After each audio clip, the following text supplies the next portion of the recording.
نے جنہیں چاہا مکارم اخلاق کی توفیق دی اور جس میں قیامت کے دن کی کامیابی ہے اس کی طرف رہنمائی کی، اور میں گواہی دیتا ہوں کہ اللہ کے سوا کوئی معبود برحق نہیں، وہ ایک ہے، اس کا کوئی شریک نہیں، وہ بادشاہ پیدا کرنے والا ہے، اور میں گواہی دیتا ہوں کہ محمد اللہ کے بندہ اور اس کے رسول ہیں۔ آپ پر، آپ کی آل پر، اصحاب پر اور جو درست طریقے سے ان کی پیروی کرے ان پر درود اور برکتیں نازل ہوں اور خوب سلامتی بھی۔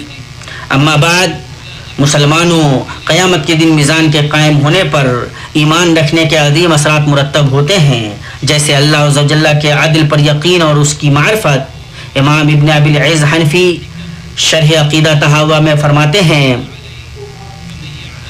اعمال کے وزن میں اگر صرف یہی حکمت ہوتی کہ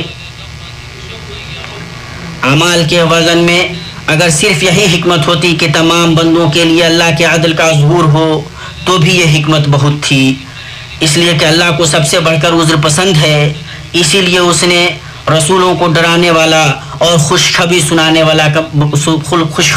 والا بنا کر بھیجا، جبکہ اس کے پیچھے تو ایسی ایسی حکمتیں ہیں جن کی ہمیں خبر نہیں۔ اللہ تبارک و تعالیٰ کا فرمان ہے، پس جس نے ذرہ برابر نیکی کی ہوگی وہ اسے دیکھ لے گا، اور جس نے ذرہ برابر برائی کی ہوگی وہ اسے دیکھ لے گا۔ میزان پر ایمان ان اعمال کے تئیں شوق کا سبب ہے جو میزان کو بھاری کریں گے۔ انسان کو کم سے کم بھلائی کرنے سے بھی بے رغبت نہیں ہونا چاہیے کہ ایک نیکی بھی میزان کو بھاری کر سکتی ہے اور بندے کو جنت میں داخل کر سکتی ہے۔ قیامت کے دن کے میدانوں میں بہت سے لوگ جنت اور جہنم کے بیچ کھڑے ہوئے ہوں گے۔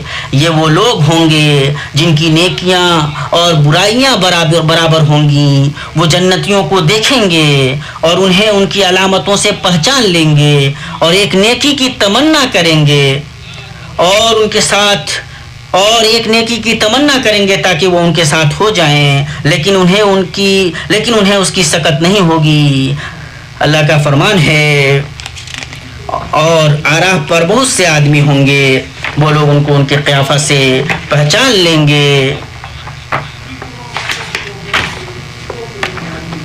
اور اہل جنت کو پکار کر کہیں گے السلام علیکم۔ ابھی یہ اہل آراف جنت میں داخل نہیں ہوں گے اور اس کے امیدوار ہوں گے، اور جب ان کی نگاہیں اہل دوزخ کی طرف پھریں گی تو کہیں گے اے ہمارے رب، ہم کو ان ظالم لوگوں کے ساتھ شامل نہ کر۔ وہ جب تک اللہ چاہے گا راہ پر روکے رکھے جائیں گے، پھر اللہ تعالیٰ اپنی رحمت سے انہیں جنت میں داخل کرے گا۔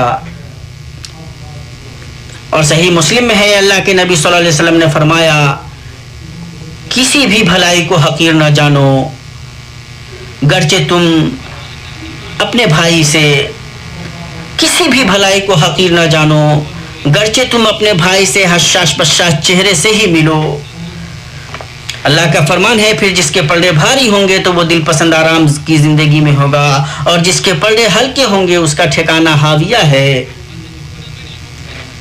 تجھے کیا معلوم کہ وہ کیا ہے؟ تجھے کیا معلوم کہ وہ کیا ہے؟ وہ تند و تیز آگ ہے۔ اسی طرح میزان پر ایمان ان برائیوں سے دوری کا سبب ہے جو بھلائیوں کو ختم کرتی ہیں، جیسے برے اخلاق اور بندوں کی عزتوں کی پامالی۔ سنن ترمذی میں ہے، اللہ کے نبی صلی اللہ علیہ وسلم نے فرمایا، تم جانتے ہو مفلس کون ہے؟ انہوں نے کہا، اے اللہ کے رسول، ہم تو مصلف اسے سمجھتے ہیں جس کے پاس نہ درہم ہو اور نہ ساز و سامان۔ آپ صلی اللہ علیہ وسلم نے فرمایا، میری امت کا مفلس وہ ہوگا جو قیامت کے دن اپنی نماز، روزہ اور زکوٰۃ لے کر آئے گا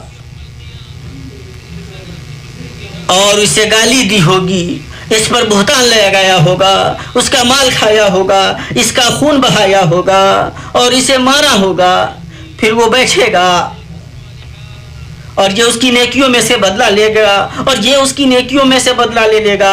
اب اگر اس کی نیکیاں اس کے گناہوں کے بدلہ سے پہلے ختم ہو جائیں گی تو ان کے گناہوں میں سے لے کر اس پر لادا جائے گا اور پھر اسے جہنم رسید کر دیا جائے گا۔ مسلمانوں، جب قیامت کے دن بھلائیاں اور برائیاں دونوں وزن کی جائیں گی تو زیرک اور عقل مند انسان وہی ہے جو قیامت کے دن اس حال میں آئے کہ اس نے بہت سی بھلائیاں کی ہوئی ہوں اور اپنی میزانوں کو باقی رہنے والی نیکیوں سے بھاری کر لیا ہو، پھر جب اس سے کوئی لغزش ہو اور اس کی نیکیوں میں سے کچھ لی جائے تو اس کے پاس اتنی نیکیاں بچے جو اسے جنت میں پہنچا سکتی ہوں۔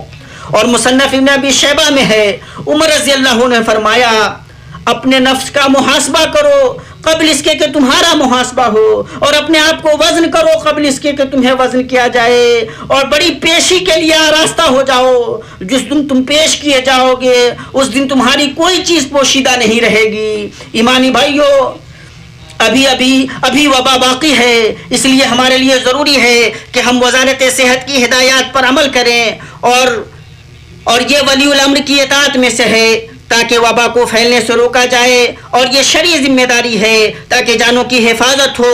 بہت سے لوگ ہدایات سے لاپرواہی برتتے ہیں اور خود اپنی زندگی کو اور دوسروں کی زندگی کو اس سے دوچار کرتے ہیں جس کا انجام اچھا نہیں ہوتا۔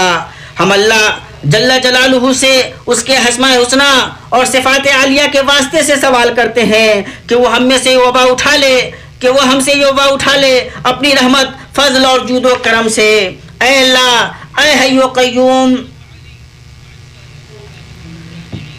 اے حی و قیوم، ہمارے گناہ معاف فرما، ہمارے عیبوں پر پردہ ڈال، ہمارا حساب آسان کر، ہمیں دائیں ہاتھ میں ہمارے اعمال نامہ دے، ہمارے پلڑے بھاری فرما اور پل صراط پر ہمارے قدم ثابت رکھ۔ اے اللہ، درود سلام نازل فرما محمد، ان کی بیویوں، ان کی ذریت پر، جیسا کہ تو نے درود نازل فرمایا علی ابراہیم پر، اور محمد اور ان کی بیویوں اور ذریت پر برکت نازل فرما جیسا کہ تو نے برکت نازل فرمائی علی ابراہیم پر۔ بلا شبہ تو قابل حمد اور صاحب شوکت ہے، اور اللہ تو راضی ہو جا خلفائے راشدین ابو بکر، عمر، عثمان اور علی سے، اور بقیہ تمام صحابہ اور تابعین سے، اور جو تا قیامت درست طریقے سے ان کی پیروی کرے ان سے، اور تو اپنے عفو و کرم اور جود و سخا سے ہم سے بھی راضی ہو جائے ارحم الراحمین۔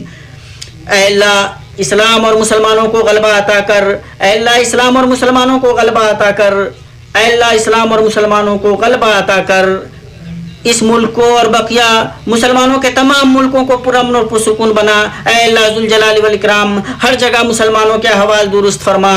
اے اللہ، ہم تیرے فضل و احسان اور جود و کرم سے مانگتے ہیں کہ تو ہمیں ہر برائی اور ناپسندہ چیز سے محفوظ رکھ۔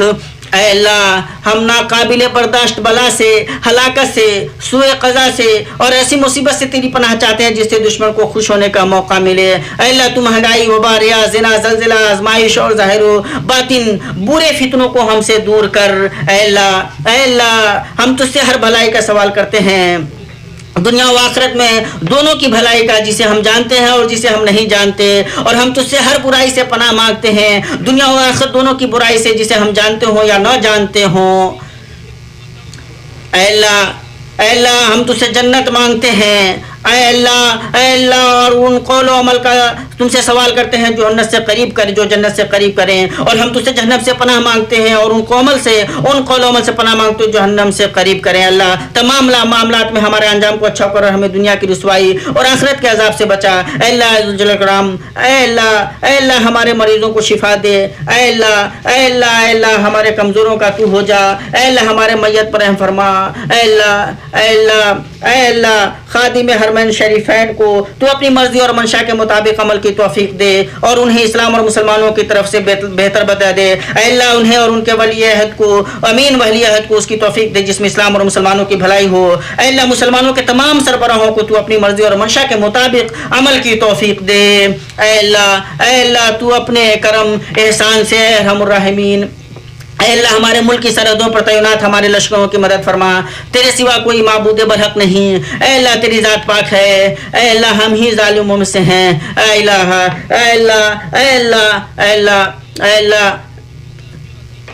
اللہ ہماری توبہ قبول کر، ہمارے گناہ دھو دے، ہماری دعا قبول کر، ہماری حجت ثابت کر، ہمارے دلوں کو ہدایت دے، ہماری زبانوں کو درست رکھ، اور ہمارے دلوں کے حسد کو نکال۔ اے اللہ ہم نے اپنے نفسوں پر ظلم کیا۔ اے اللہ، اور اگر تمہاری